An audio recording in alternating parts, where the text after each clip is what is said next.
Mickey Burke, let's go race by race with your Breeders' Crown finalists. Starting in race 1, you have Handover Bell in the older trotting mare division.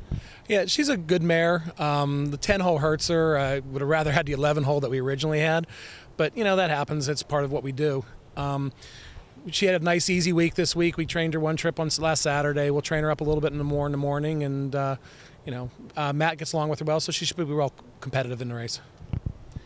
Next race is race 2. It's the 2-year-old filly pace, and you have Lions River Pride in post 4, and you have Yankee Moonshine in post 5.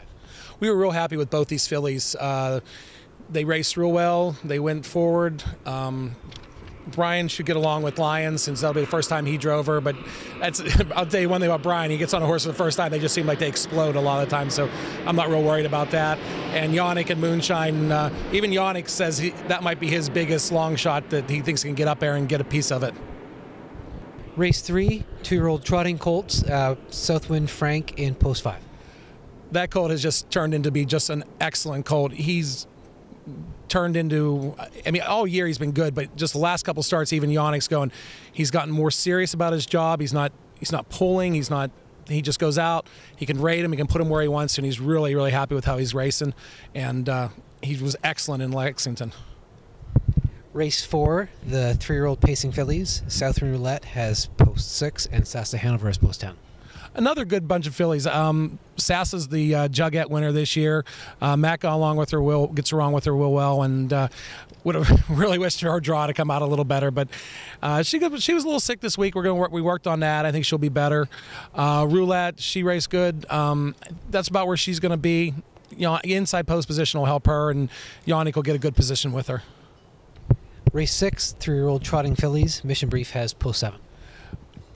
Post 7 for her is not a big deal because Yannick loves to float her out a little bit and just let her settle herself. And if she's on her game, there really isn't anybody that's going to touch her. She just goes forward, and basically it'll just be as long as she's good. The other filly is a really good mare. I shouldn't say that. And she'll be tough. She beat us in Lexington. Our mare was a little off there, so I think we'll be okay, but it's racing.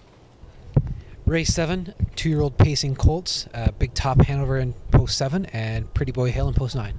Pretty Boy Hill, a couple more steps, I think he beats the other colt and has a big upset. So I think he's coming around. I think he's getting stronger at the end of the year, where some of the other colts are not. I think he'll be right in the hunt. And the other colts, Big Top, good colt. He'll be competitive too. They'll train together tomorrow, and they should be all right. Finally, race 12, older pacing horses, 3 in a row, foiled again post 4, Better's Edge post 5, and all bets off post 6. That's a great bunch of those three horses. You have Foiled, who's made over $7 million.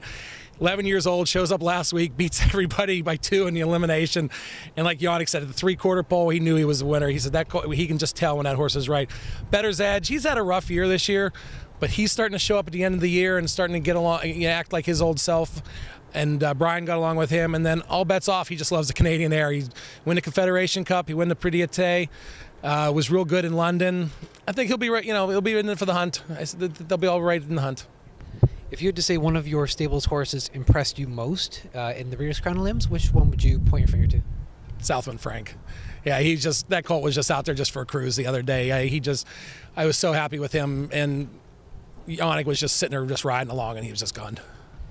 If there was a horse not in your stable that you would say impressed you most in the Breeders' Crown limbs that you raced against, give me a name or two that you would point to. Freaky Pete. That colt, we raced in Indiana. We've watched the colt race all year, so I knew he was a good colt.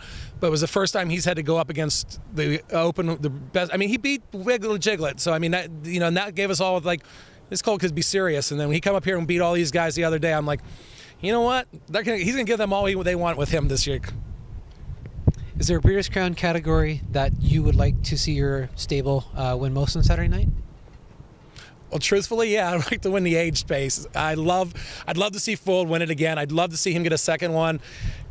Either him or all bets off, because with Matt driving all bets, I've with Matt and I've been friends since the day he started driving for us, and so I'd love to get Matt a Breeders' Crown win.